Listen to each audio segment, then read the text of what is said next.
вам большую благодарность за память, которую вы храните о Второй мировой войне, о подвиге советского народа, принесшего невероятные жертвы на алтарь Победы. Свободная Франция и Советский Союз вместе боролись против фашистской Германии. Chers camarades, chers amis, je vous transmets les salutations chaleureuses du Parti communiste de la Fédération de Russie et de son président Gennady Andreevitch Zyuganov.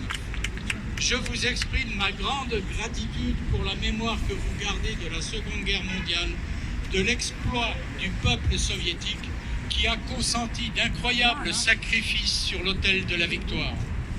La France libre et l'Union soviétique ont combattu ensemble contre l'Allemagne nazie.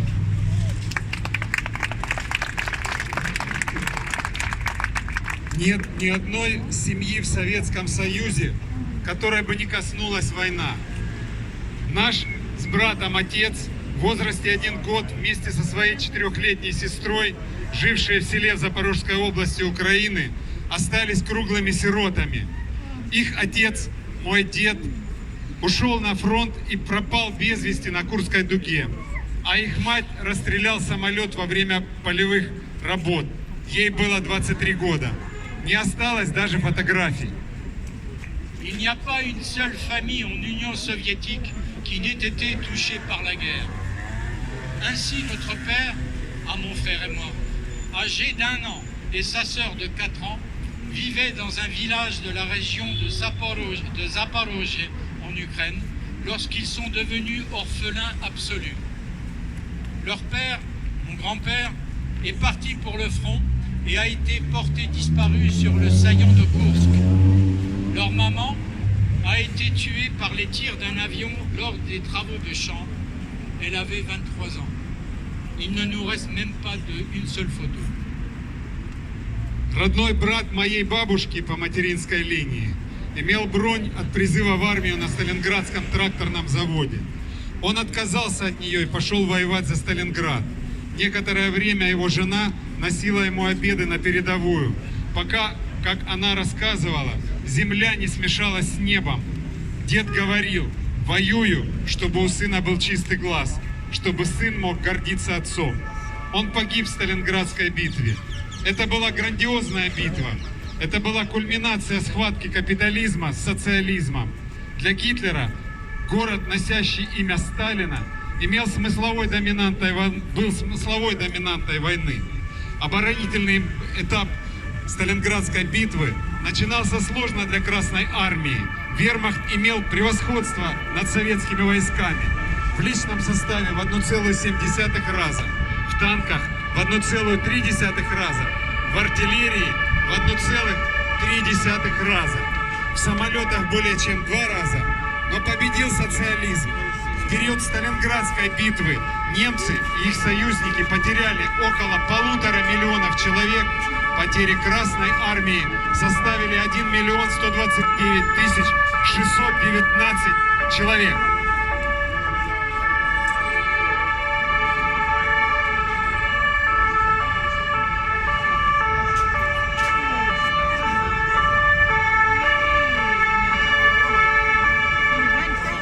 Que la colonie de vacances parte.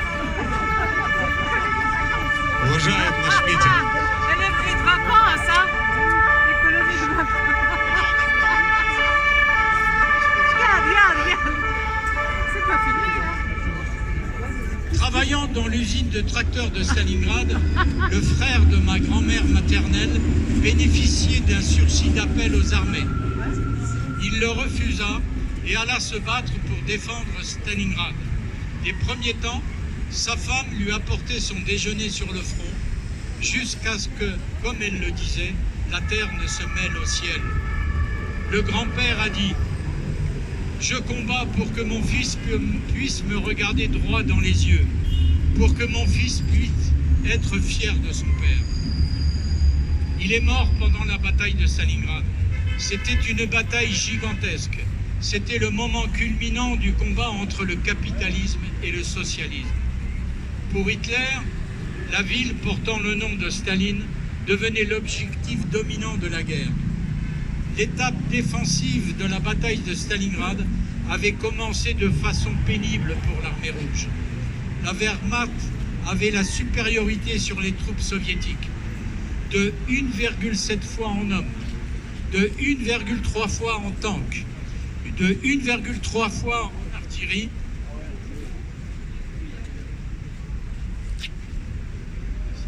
de plus de 2 fois en avion. Mais c'est le socialisme qui a gagné.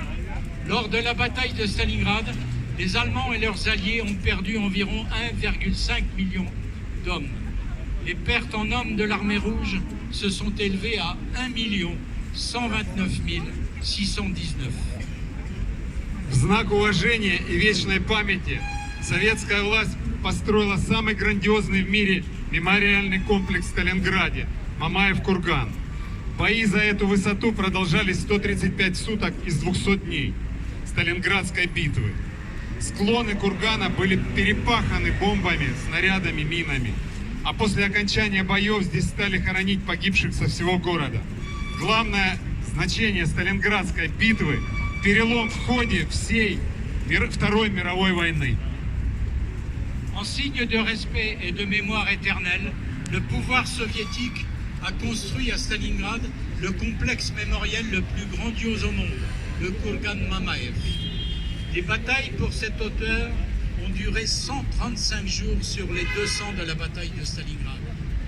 Les pentes de la colline ont été labourées par les bombes, les obus et les mines. Et dès la fin des combats, c'est ici que l'on a commencé à ensevelir les morts de toute la ville. Le principal sens à donner à la bataille de Stalingrad, c'est le tournant décisif de toute la Seconde Guerre mondiale. Слово «Сталинград» стало синонимом победы. Битва на Волге вдохновляла миллионы людей в оккупированных странах на мощное сопротивление. В то время союзники СССР стали все больше задумываться о необходимости открытия Второго фронта в Европе. Лидеры двух стран, Шарль де Голль и Иосиф Виссарионович Сталин, осознавали историческую ответственность перед своими народами и были убеждены в необходимости тесного взаимодействия двух стран в этот сложный период. Думаю, это происходило неспроста. Ведь наши страны показали пример планете, как строить народные государства. Это Парижская коммуна, которая продержалась 72 дня и была залита кровью силами буржуазии. Это Русская революция, которая продержалась около 70 лет и показала всему миру пример справедливой, счастливой и успешной жизни в братстве и сотрудничестве. Le mot Stalingrad est devenu synonyme de victoire. La bataille sur la Volga a inspiré des millions de personnes dans les pays occupés pour aller rejoindre une résistance puissante. Dans le même temps, les alliés de l'URSS commencèrent à réfléchir de plus en plus à la nécessité d'ouvrir un second front en Europe. Les dirigeants de nos deux pays, le général Charles de Gaulle et Joseph Vissarionovitch Staline, étaient conscients de la responsabilité historique devant leur peuple. Ils étaient convaincus de la nécessité d'une coopération étroite entre nos deux pays dans cette période difficile. Je pense que cela a pu se produire parce que nos pays avaient déjà démontré à toute la planète comment construire des États populaires. C'est la Commune de Paris qui a duré 72 jours et a été noyée dans le sang par les forces de la bourgeoisie. C'est la révolution russe qui a duré environ 70 ans et a montré au monde entier l'exemple d'une vie juste, heureuse et réussie dans la fraternité et la coopération.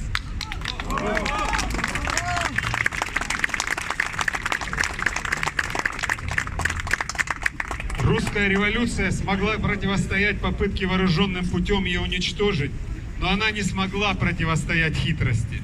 На моих глазах разрушался Советский Союз. Я прекрасно помню, как мы с родителями пересекали границу России и Украины со скоростью 100 км в час. Потом появились блокпосты.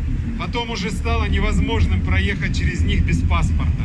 Потом начали рваться связи политические, культурные, торговые. Разница во времени 2 часа. высокие тарифы на телефонную связь и так далее.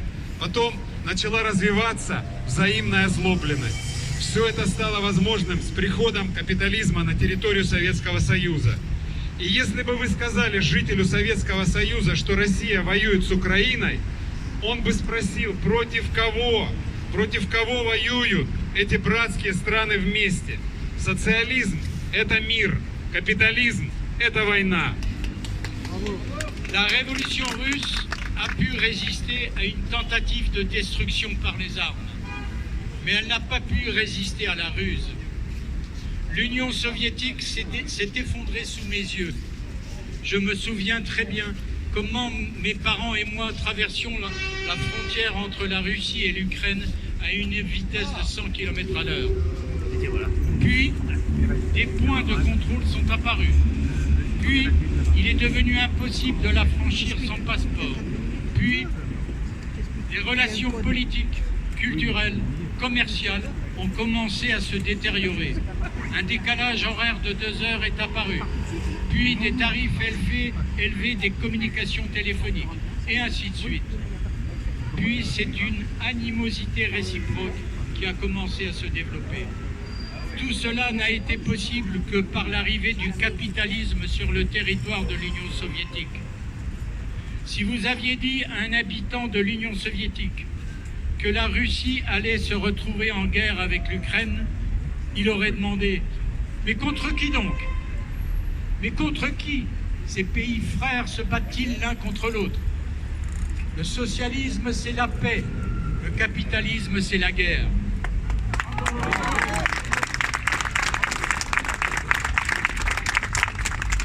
Кто из действующих мировых лидеров призывает к миру? Си Цзиньпинь, лидер коммунистического Китая. Мы с вами должны сделать все, чтобы установить мир на нашей планете. Мы с вами должны сделать все, чтобы войны на Земле не повторились. Социализм должен стать факелом, зажигающим в сердцах людей непреодолимую веру и энергию.